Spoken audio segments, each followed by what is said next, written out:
Hello, everyone. We're just going to wait for more attendees to come in, and we will start very shortly.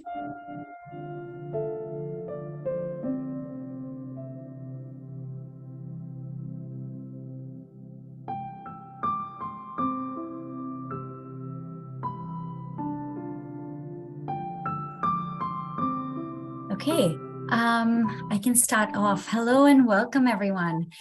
We're excited to have you all join us for our third panel discussion titled Identifying Systemic Reforms That Empower School Leaders. This is part of our four-part series on navigating complexities in school leaders. My name is Sharanya Ramesh, and I'm an education consultant with the World Bank. And on behalf of the Global School Leaders, the Education Commission, and the World Bank, we welcome you all to this discussion. Before we begin, I'd like to go over some quick house rules. Please keep your microphones and videos off throughout the duration of this webinar. We will have a Q&A section in the end, so please feel free to use the chat box to send in your questions to our panelists as you listen to the discussion. And finally, we are recording this discussion, and we will be sure to share the link with everyone post the discussion. Please feel free to share on social media by tagging all three organizations when you do so. I'm now very happy to hand over to Amy Bellinger, Director of Program at the Education Commission, and who is our moderator for today. Over to you, Amy. Thank you so much, Sharanya, and good morning, good afternoon, and good evening, everyone. Thanks so much for joining today. Our topic for today's discussion is understanding systemic reforms required to support and empower school leaders. So we know that evidence tells us that reorientating school leadership towards instructional leadership has been shown to increase in learning outcomes. But what support do school leaders need from the middle tier, so from district officers, school supervisors, or other roles to do this? A recent review of the literature and case studies suggests that four functions have been really important. These include providing support for school and teaching improvement and promoting professional collaboration, ensuring accountability and monitoring, and providing local leadership and strategic direction.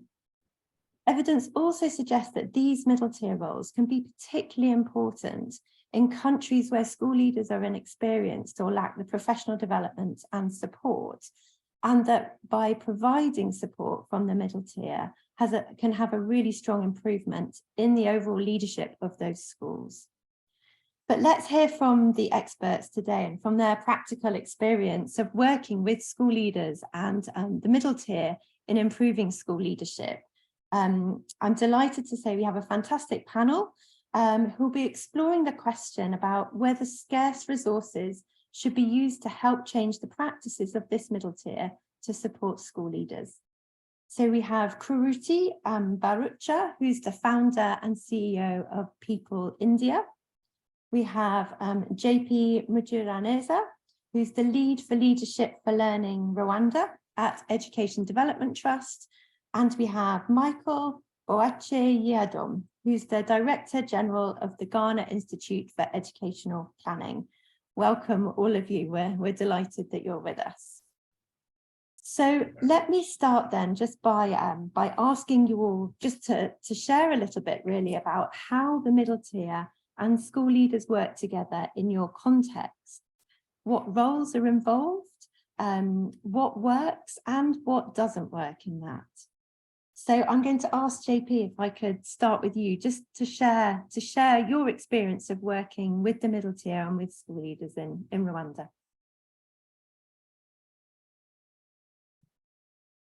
JP, you need to come off mute.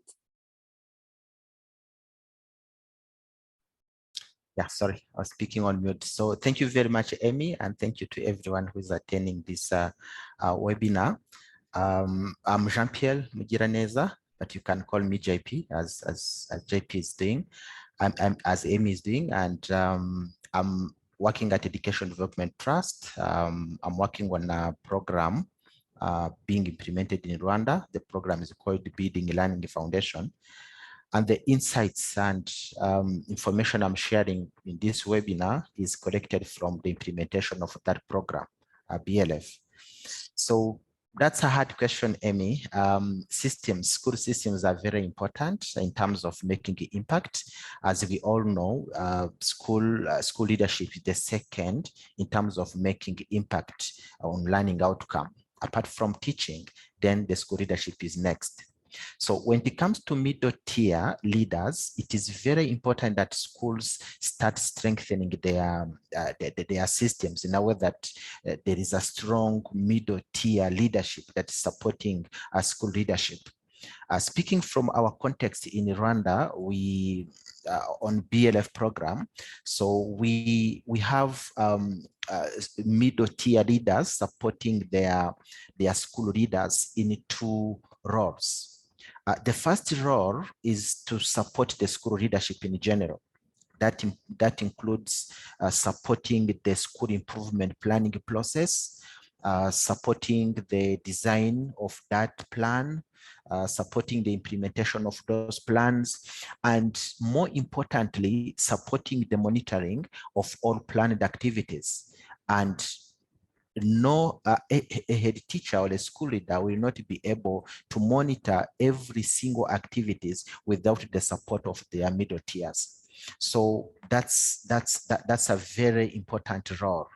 And again, in addition to that, to the information that middle tier leaders are adding to school leadership is that the closeness to teachers, because they are teachers and they are working with teachers on a daily basis, they can collect data easily, and then they help the school leaders to take data-informed decisions for the benefits of improving learning outcome. So the second role that the middle tier leaders are involved in, it is for the capacity development of other teachers. I mean, of the teachers. So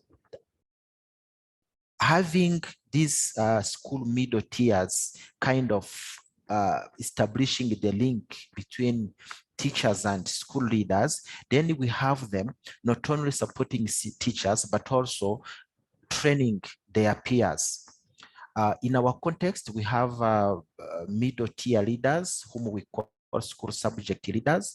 For them, you will see them engaged in facilitating learning communities. For us, we call them communities of practices, where it's an opportunity for teachers to share challenges, to share best practices, to learn more skills in methodology, new contents. And those learning platforms or learning communities are facilitated by the middle tier leader.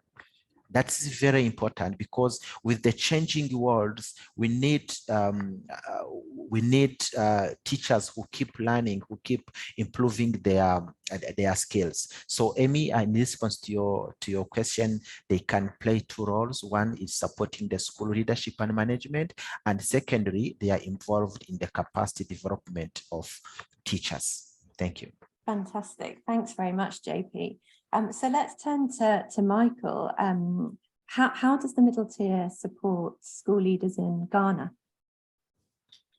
Thank you very much, Amy, and good morning, good afternoon to all our participants. There is a saying that you can't give what you don't have. So for the middle tier group in Ghana, they are the staff within the district offices. They must develop the capacity first to be able to support school leaders. So I will briefly talk about 4 key areas. One, the middle tier group need to understand the indigenous knowledge that is available. They must also understand and appreciate the community cultural wealth. So what resources and assets do we have within these communities? Because there are different categories of communities in Ghana, along the coast, in the middle belt, and in the north. The characteristics are different, and they all have specific resources. They all have specific indigenous knowledge that can be used effectively to support school leaders. So for instance, within these communities, there is a strong appreciation for communal support. That is within the community, is available, is a community cultural wealth. So once the district directors, the middle tier group appreciate these resources, then constant reminder of school leaders that look at your context, because when it comes to financing of education, we are talking about domestic financing. So within these local communities, what is available? You cannot rely always on resources from government, from the regional level, from the district level. What can you do? In most instances, school leaders believe that when it comes to resource mobilization, they don't have a role to play. So the expectation is for the district officers to, one, empower them that there are resources in your various communities, and we give you the authority and the power and the motivation to access these communities, be innovative and access these ones. Now, we practice decentralization of education in Ghana. Beautiful document, but on paper, there are some challenges with implementation. The expectation of the middle tier is that they must let go to allow school leaders to manage their schools. You go to some schools, you ask very simple question, and they will tell you they have to refer it to the district director, because the practice is that even though we are practicing decentralization, you still have to call the district director for permission to be able to do very basic things. So as a country, I think the Ghana experience is that the middle tier must allow the local school leaders to manage at their level, to think for themselves, and not to refer every minor decision-making to the district office. We also realize that effective planning at the district level must be enhanced. District directors and their staff who are planning the education process within the schools must have the skills and competence educational planning to be able to do it. So we expect them to strengthen their capacity in various areas of educational planning, so they can do same and support the school leaders to be able to also plan well at their level. And again, back to my earlier comment, you can't give what you don't have. So capacity strengthening, especially in educational planning at the middle tier level, is important, so they can support the school leaders to also be able to do same. And then access to data, effective utilization of data. The middle tier, the district officers in the Ghanaian situation must know, one, their data, the data at the district level. What does the story say? What does the data say? And then allow the data to speak. They must know data at the school level to be able to support school leaders to also use their data. There is data on student learning outcomes. There is data on issues of school attendance. There is data on a number of issues, but sometimes the district middle tier level don't even know this data. And the school leaders don't also know the data.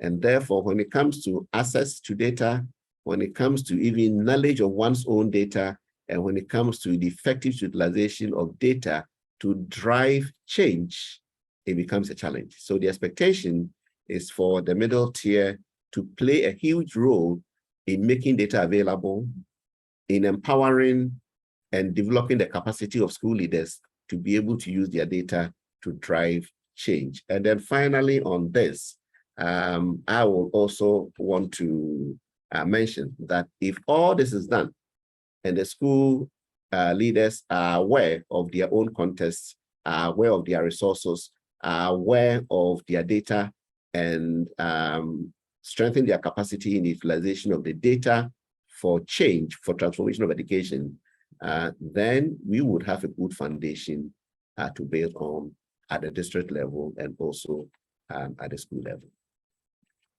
Thank you so much, Michael. I think you raise a really interesting point about perhaps a shift that's needed in the middle tier to actually be able to empower and support school leaders, as opposed to traditionally perhaps kind of more the monitoring and the compliance role that I know at least in Ghana, the middle tier have played. So thank you for that. So Kruti, over to you. We'd love to hear about how the middle tier supports school leaders in the parts of India that you're working. Thank you, Amy. And I think what you said just now just sets up what I was actually going to say very perfectly. So just wanted to kind of highlight also that a lot of what I will talk about is specifically with regard to the government school system in India. As Peepul, all of our work is done, it's co-created, co-designed, and then co-implemented with government school systems. And so we work both at a practitioner level on exemplar schools, but then also at a system strengthening level. And I think the complexity of the problem is particularly evident in the government school system. There are, approximately 150 million children who study in about 1 million government schools in India. Each state is different and functions quite differently. The size, diversity, rural-urban split for each state in India is significantly different. When it comes to the middle layer, I thought I would give a little bit of detail and context about how it actually works at the state level in India. Similar to, I think, what Michael was saying, it is quite decentralized in India. So at the kind of highest level, education is a shared responsibility between the national government and each state in India. And so there are certain decisions at the policy level which are made at the national level, but there is a lot of decentralization, budget authority, policy making, innovation, implementation that each state has the ability to actually do on their own without necessarily taking direction and decision from the national, from the center. And within the state, there are districts, there are blocks, there are clusters, and then there are schools. So that is the way that the administrative machinery in the government school system is set up, which is where the predominant set of children from the most vulnerable and poorest backgrounds study. The middle tier, as you were kind of talking about that change in mindset, Amy, the middle tier essentially exists at the level of the cluster, the block, and the district in the state. And they report into the state government officials who are kind of running various parts of education, whether it's curriculum or teacher training or long-term professional development of school leaders or technology. The middle tier currently is very much focused on the administrative compliance and checking. And so the role of, the way it works at the cluster level is the title itself of the individual is a cluster academic coordinator, and the person above them is a block academic coordinator. And so one would think that they would spend the majority of their time on academic coaching, monitoring, and support to each of the schools that are within their jurisdiction. And so each cluster academic coordinator will typically have between 20 and 30 schools, depending on the size of the cluster. But in reality, they're probably spending 70 to 80% of their time on administrative compliance and only about 20 to 30% of their time on the academic side. So if we think about, this transformation that we want to make happen for school leadership, which is around, not really just focused on the compliance side of things, but really, as you said, instructional leadership, that message and that support and coaching at the level of the middle tier, at the district, block, and cluster level, also has to, it has to be deeply rooted at that level, because they have to have the capacity, the tools, the rubrics to be able to actually provide that kind of instructional coaching. I think in terms of, so that is a big challenge. I think that is one of the big things that we as an organization and many other organizations in India are really trying to solve. Because if we can make that transformational shift in terms of the time spent of that middle layer, it would go such a long way in just changing the incentives and accountability and achievement of learning outcomes for an entire state, and then hopefully for the entire country. So I think fundamentally for the middle leaders, we really want to bring about this shift in time spent and focus them a lot more on the academic side of things. Having said that, this has been the role that they have played for the last 2-3 decades, and it is incredibly challenging to actually bring about the shift. And so the way that we've seen as practitioners how we might make this happen is really operating at various levels. I think getting buy-in, government commitment, government ownership at the very highest level in terms of the state bureaucracy, but then also making sure that we have deep relationships at the district, cluster, and block level, because those individuals are the ones that are actually going to be translating the government orders from the top to change on ground. And so there has to be no loss in translation as you actually, send that message down in terms of the shift that you want to bring about. So it's incredibly challenging. It's important to work at all levels. If you work only at the top-down level and create a government program or a flagship initiative, that is necessary, but certainly not sufficient to bring about this kind of change. The how of making it happen in terms of what works, as both JP and Michael said, skilling and training is a very important part of bringing about this transformation. I would say a second is really on real-time coaching and mentoring, and they're providing the toolkits, the rubrics, the observation checklists of what should that middle tier individual do when they actually enter a school.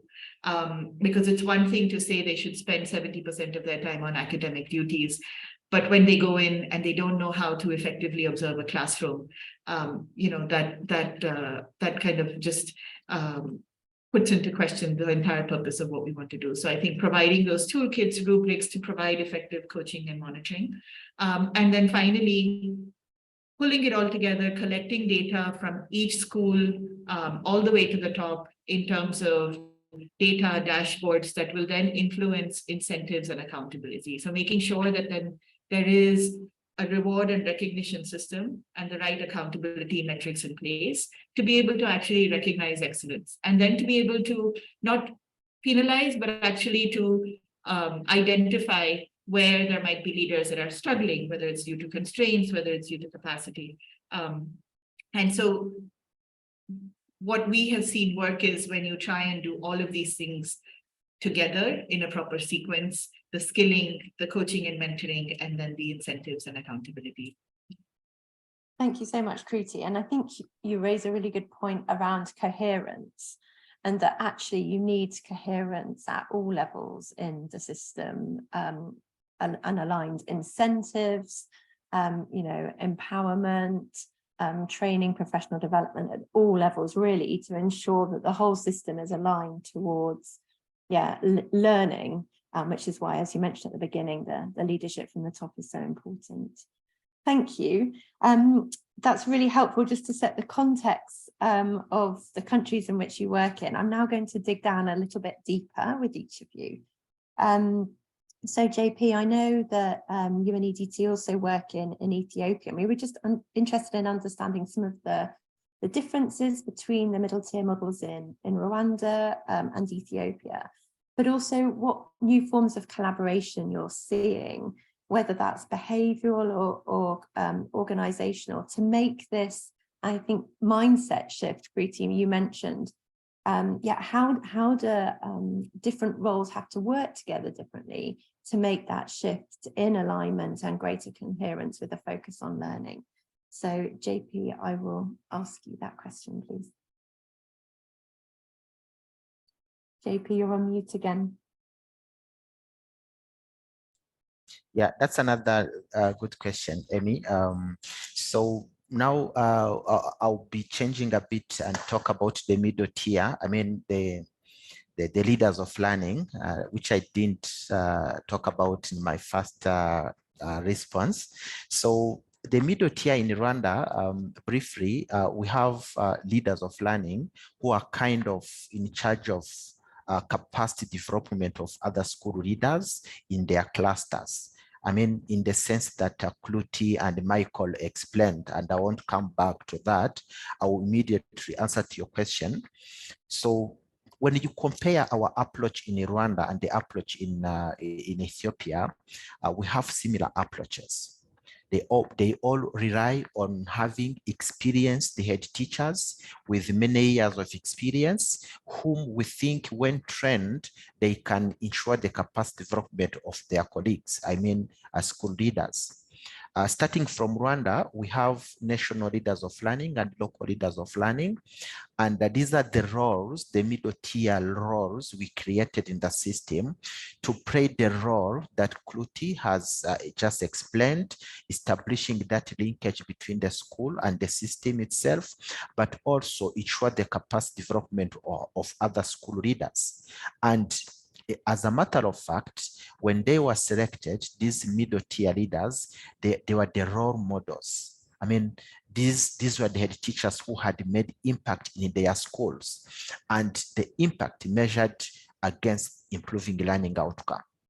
So when you go in Ethiopia, we have a kind of similar role, but every country would have its own context and particularities. So we have similar roles, NLLs and LLLs, and those we are selected right at the beginning of the program we are implementing there, called the target, and they are kind of playing the same role. The selection criteria, can be a slight difference, but when you see the similarities between the selection criteria in Ethiopia and in Rwanda, you will see that the years of experience is still very important, and that can determine the competence we want to see in these middle tier leaders. So in terms of the changes we've seen so far, we can see openness. We can see school leaders willing to share their challenges, willing to share data, willing to support each other. And with the support with these middle tier leaders, for Rwanda, it has started, but in Ethiopia, it is just starting. But at least in Rwanda, we can see platforms, we call them professional learning communities led by these middle tier leaders. We see head teachers or school leaders meeting monthly to share best practices, challenges, data, and do some monitoring. And these platforms are now even being the communication channels for the system to reach all school leaders. And it is even an opportunity for holding head teachers accountable on things that are not going well. For example, if learning outcome is not improving in your school and you're in the same cluster, then it's an opportunity for colleagues to ask you why things are not improving, and yet we are operating in the same region, in the same zone. And then if there is a need of a support, they can really support. Another kind of change I've seen so far, we can see the confidence. You know, sometimes school leaders, we are working in isolation, no coordinator. Of course, I have to confess, we have systems, we have sector education inspectors, we have these education officers, but that kind of coordination with technical, it needs an expert in the area with experience. So the middle tier leaders, when they came in, they helped head teachers to improve their confidence. Like, I know I can make change at my school because others have done so using this strategy. So the confidence has increased, and also the sense of responsibility. The sense of responsibility in the sense that the responsibility was for one school, maybe being a school leader somewhere, I'm in charge of that particular school and no one cares about what I'm doing. But now the leadership is shared. Not only that I have my capacity to lead a school, but also there's something I can learn from my colleagues, and it is in their responsibilities within that particular cluster to support me so that I can do better. So there is that sense of responsibility, that shift that is now that can make impact in terms of improving learning outcome. And then lastly, about things that we can see changing, it is the leadership behavior. So before, the focus was on like for school leadership, I'm focusing on management, managing resources, managing finances, with little attention to learning outcome. So with the support of these middle tier leaders who are kind of supporting, trying to collect data around school, learning, teaching, the challenges, those technical aspects in teaching and learning. Now the school leaders have changed their behavior towards leadership of learning and teaching rather than taking care of other aspects which will have less impact on learning outcome. Those are the answers, Amy. Over to you. Thank you so much. Very, very comprehensive response, JP. And I think you're particularly highlighting the power of the peer collaboration and peer accountability, and peers holding each other responsible, and benefiting so much from learning from each other. So thank you for that. Kruti, I was just interested if you could build on, I guess, your experience and some of the things you've just told us about how you support the middle leaders and school leaders. But how do you really embed that within the system and move from I know people had, a very, very good exemplary model. How do you actually embed that within the system and get it to scale? So thanks, Amy, for that question. I think when we, in 2017, we had focused very much on an exemplar school model.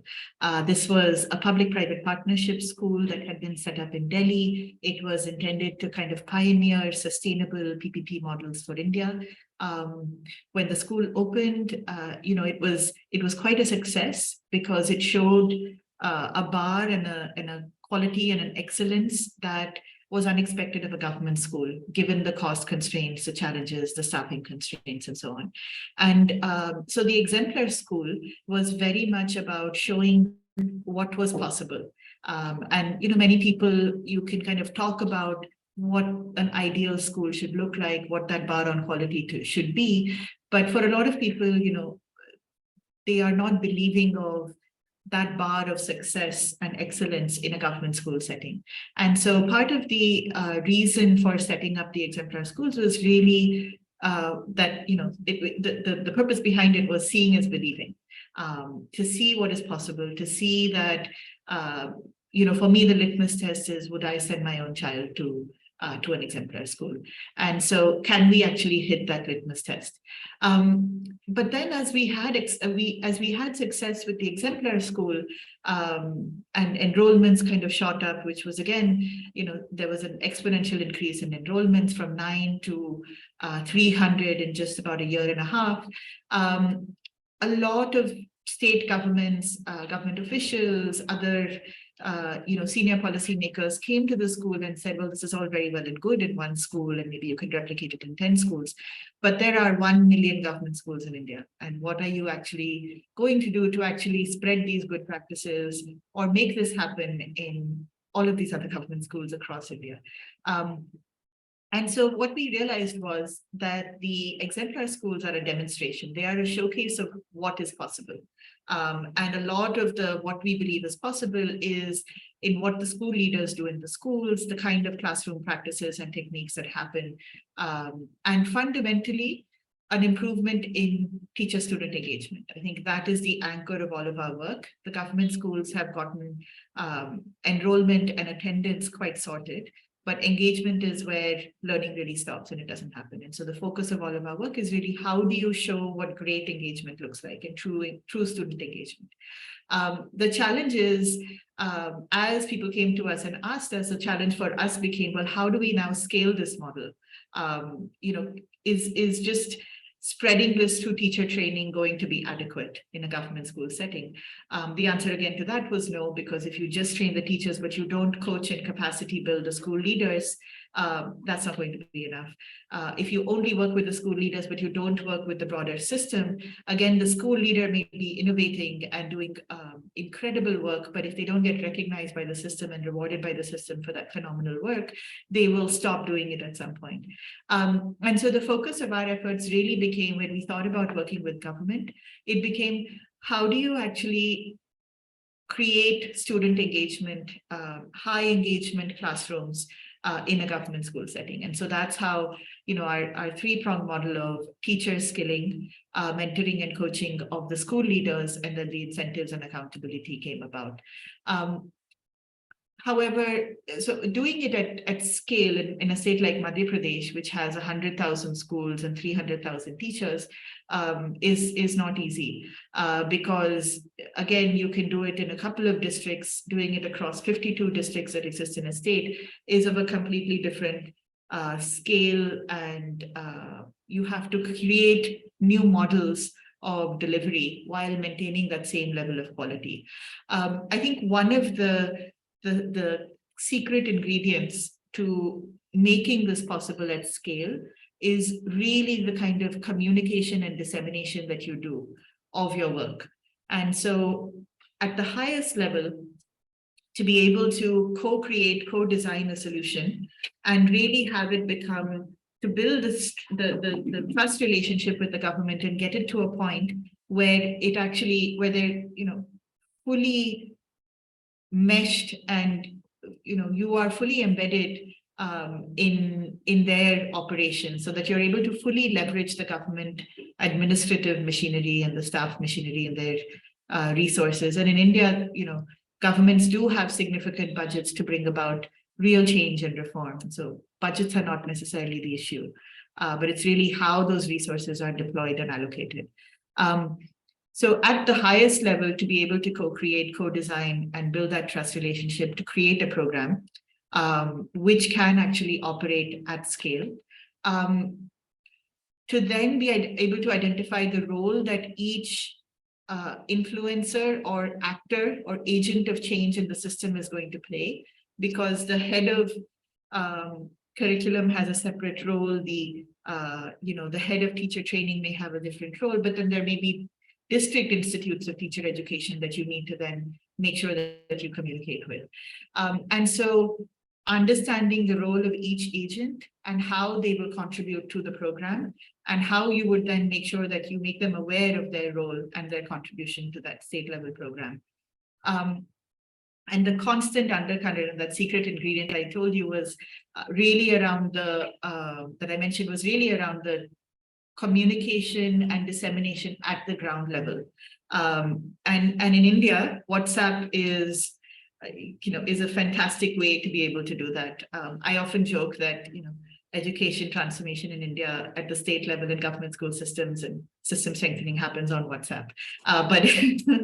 But we've really seen the power of, using certain communication channels to spread the right information, to make sure that things get viral, and for us even to be able to get data which is accurate back and triangulated. And so for us, a big part of any kind of change effort is really putting equal focus on communicating, creating the right delivery channels, and then disseminating it so that you're reaching every last mile teacher and school leader. Thank you so much. Such an important point to emphasize, and one that perhaps we don't put enough investment in sometimes, I think. So thank you, Kruti. So Michael, I know you've been doing some research on the role of district in Ghana, and I'm just interested in, from that research, what have you learned about the role of the district in really ensuring policy implementation, so ensuring policy, I guess, reaches schools and changes classroom practice? Be great if you could share what you've learned. Thank you. Yeah, thank you very much. And I will use an ongoing research as a basis to respond. So in 2017, the government of Ghana, through the Ministry of Education, mandated the National Education Reform Secretariat to roll out a delivery approach. And the intended theory of change definitely was to find out, or was to see some improvements in teaching practices and also in the final learning outcomes. So rolling out a particular delivery approach with the intent of enhancing teaching practices and student learning outcomes. Now, what this delivery approach research, and we call it as the Deliver Ed Research Project in Ghana, or the Ghana Deliver Ed Research Project. What this research sought to do was to find out why the intended learning outcomes or the intended changes in teaching practices are not being achieved or are being achieved. So if they are not being achieved, why? And if they are being achieved, why?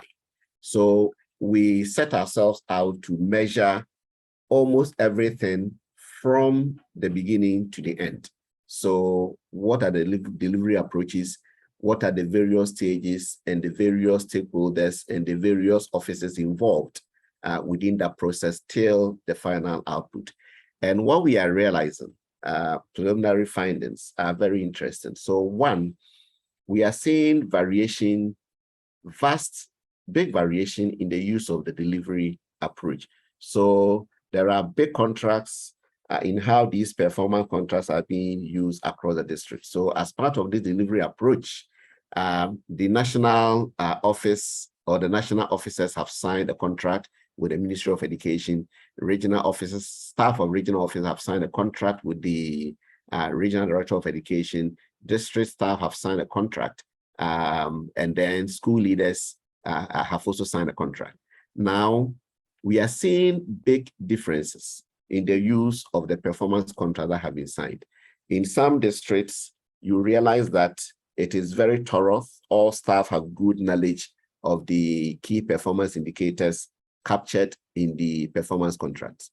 In some other districts, very weak. You realize that even the district director has very limited knowledge of the performance contract that he or he has signed. And these variations were all over the place. So one wonders what the role of the district officers, the middle tier group, is in ensuring that the staff, school leaders, district officers who have signed these performance contracts have very good knowledge of the contract. They know the expected key performance indicators. They know how these expected key performance indicators will be achieved and all that. So you see great results in one district, you see very weak results in another district. Meanwhile, in the same document, the expectation is the same. So what are some districts doing right that other districts are not doing? And I think there's a big role for the district officers to really find out why we are seeing these variations. It is possible, and these are very early indicators, it is possible that some resources, some districts are well resourced as compared to others. But so the low income districts, what should they do to be able to resource themselves, to be able to achieve what the other districts are achieving? In terms of monitoring and evaluation, what should districts do to ensure that staff who have signed these contracts are aware of what they have signed to, and that they are aware of their key performance indicators, and they know how to achieve these key performance indicators. We also realize that districts closer to the national office seem to be doing better. Districts away from the national quarters don't seem to do very well. And what are the reasons? Is it because of proximity to the national office? The big guy is watching and therefore let us do it, or we are doing it because it's the right thing to do. So these are very early indicators. We are also realizing that apart from the variations in the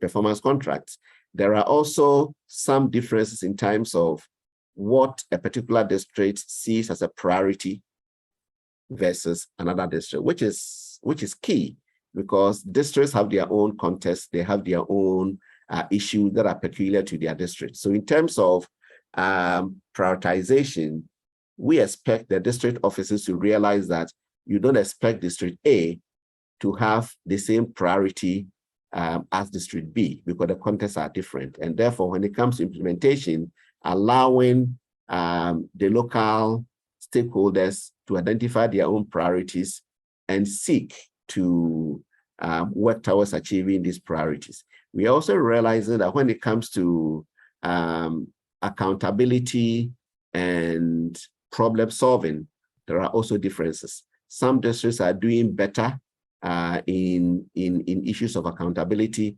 Other districts are doing better in issues of problem solving. Now, what we also found out was that, again, districts closer to the national headquarters seem to be focusing more on accountability issues, while the other districts away from the national capital seems to be doing better in problem solving. Again, the big question is it proximity to the national office to make sure that, for fear of an officer popping in anytime because of proximity, accountability indicators seem to be going up. So we are looking at a situation and a big role from the district officers where school leaders will not respond because there is a national office close to my district or close to my school, but will respond because it is the right thing to do. And that is an expectation that we hope that the district offices will be able to do. So from the research that we have so far, there are these variations. But what we are doing, and I think Kruti mentioned this a little bit. So IEPA, our institute, has embarked on what we refer to as exemplary educational leadership mapping.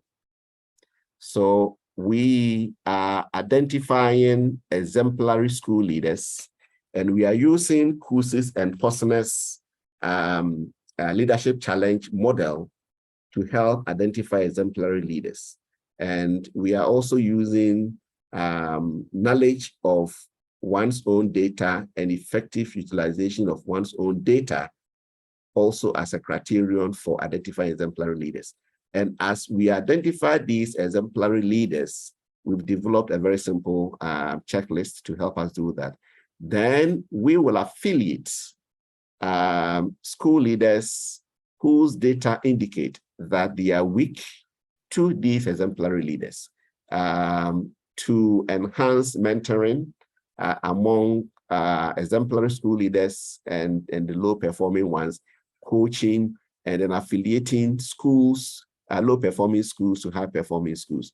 So we believe that this mapping will really lead to a policy dialogue, a policy formulation that, again, will expect the districts to play a key role in monitoring the results of this exemplary leadership mapping that we are doing. And I think if we're able to do it well, we'll have a very strong national data of exemplary school leaders who are supporting other school leaders to also get better. And we are hoping that at the end of the day, we'll end up developing many exemplary school leaders in Ghana and hopefully replicate some of these ideas, some of these data collection, some of these mapping in the West African sub-region. And we believe it will go a long way to enhance the role of the district in supporting school leaders across the country and also within the West African sub-region. Thank you so much, Michael. There's a lot that you've shared there. Really interesting about the variation in districts and the important point you raised about context. I'll come to that in a minute because we've had a question about that from the audience. And also that matching of high-performing to low-performing school and school leaders. There's good evidence that supports that model is effective in other contexts. So yeah, I look forward to hearing more about that, and particularly that it's underpinned by data, which is fantastic. So I am going to switch now to some questions from the audience. And the first one was really saying that many of the approaches that we've talked about today around kind of mentoring, coaching, instructional leadership are kind of based on Western concepts. And I think the person wanted to know how have these really been contextualized to meet the needs of your context? Like, how have you done things differently or taken local ways of doing things and embedded that in your work? So I don't know whether Kruti or JP, you would like to respond to that. Yeah, shall I go first, Kruti? Yeah, go ahead. Yeah, thank you.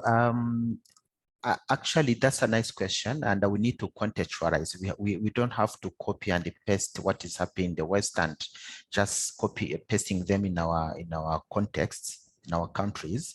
So the solution to that is, and that is a model that Education Development Trust is promoting in the countries we are working in. It is having a competency, a framework, a framework that will design, that will define the skills you want from school leaders. Let it be for instructional leadership or transformational leadership. But when you have a framework that is defining what you expect in terms of responding to the challenges you have in your system, then you will have contextualized all these models. Then coaching, mentoring will be coming in, just fitting in that context, but let our systems have the competence frameworks that are really reflecting what is happening in our countries. Over to you, Kruti.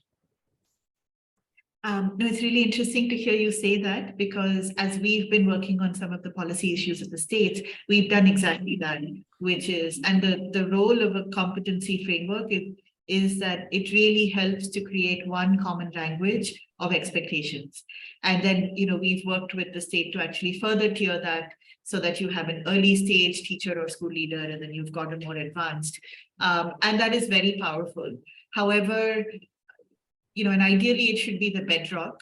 However, it does take time for that to seep into the culture of a state education system, especially one that's as large as some of the states in India. So doing it in a pocket of a district is something that you can pilot, get evidence with, but immediately then rolling it out across the state is quite challenging. And so while we've developed that competency rubric, it will take a while for that policy to really become a reality.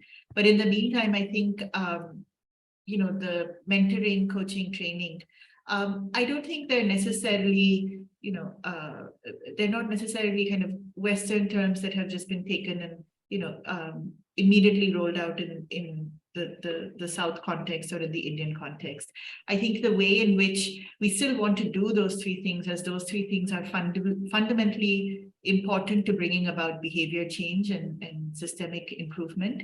There are ways in which we need to make sure we rely on and understand local context and geography to be able to make those lessons stick and be memorable for everybody that's part of that mentoring or coaching activity. So for example, having professional development circles or learning circles within a district or within a cluster of schools, having a rewards and recognition initiative where we've actually, every quarter there are about 100 different practices that are highlighted so that it becomes relatable for someone who's kind of picking it up. One, it becomes a source of pride for a school leader, but second, it becomes relatable for another school leader who might be in a tribal district, actually saying, yeah, well, actually, I could do this. It's not a foreign concept that requires a lot of time, resources, and money. So those are some of the ways. I think also keeping things simple is quite important because when it comes to each of these things, training, coaching, mentoring, it's so easy to kind of aim for the greatest and best thing that's out there, but oftentimes those are very hard to scale. And therefore, just keeping it simple, when you have a classroom observation rubric that you want to roll out and you want to coach the school leader on, making sure that you're focusing it on the 2 or 3 things that you really want them to build their capacity on. And so that's another learning that we've had, just the simpler, the better. Thank you so much, Kruti.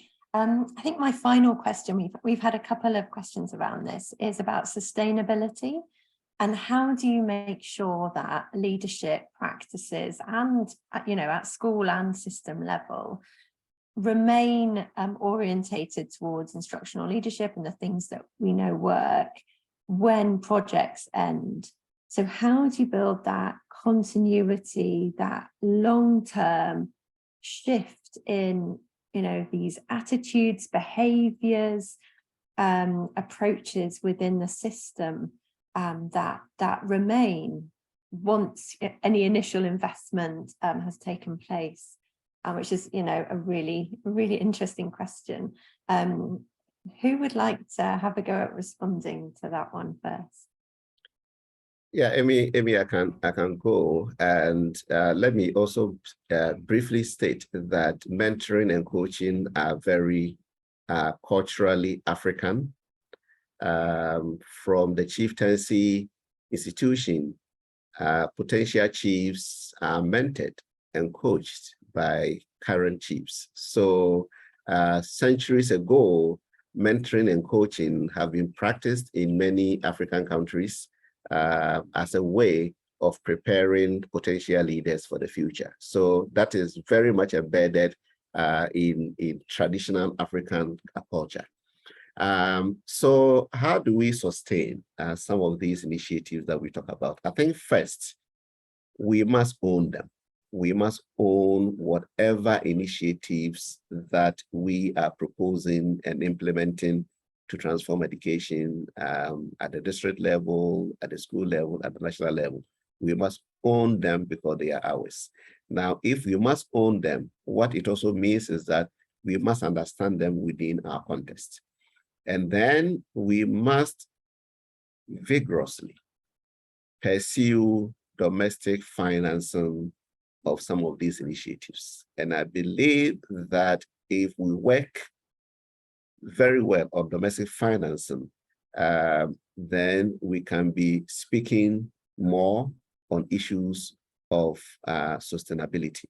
And we must understand the issues from our context so that communities where schools are located, of course, schools belong to the communities, so that we work closely with the various stakeholders within the communities, community leaders, and get everybody to understand that these are ours, we must own them, we must protect them, we must sustain them, and ensure that we are successful. Thank you so much. And I'm afraid we'll have to finish our discussion there. Thank you so much for all of the rich insights and expertise and experience you've shared. I've really enjoyed the discussion. I hope the audience has too. And I'll pass back now to Sharanya to close. Thank you. Thank you so much, Amy, and to all of our panelists, to our audience. Thank you so much for joining us and engaging with this topic. I just want to note that this is the third of 4 webinars exploring the complexities of school leadership. Our next and final webinar is on tomorrow, 8 to 9 a.m. EST. If you have not registered yet, please do so via the link that will be shared in our chat box. Again, I just want to say thank you so much again to our panelists and to our moderator for such a rich discussion. This was such a great session. Thank you, everyone. Have a wonderful day ahead and hopefully see you all tomorrow. Thank you very much. Thank you, Sharanya and Amy.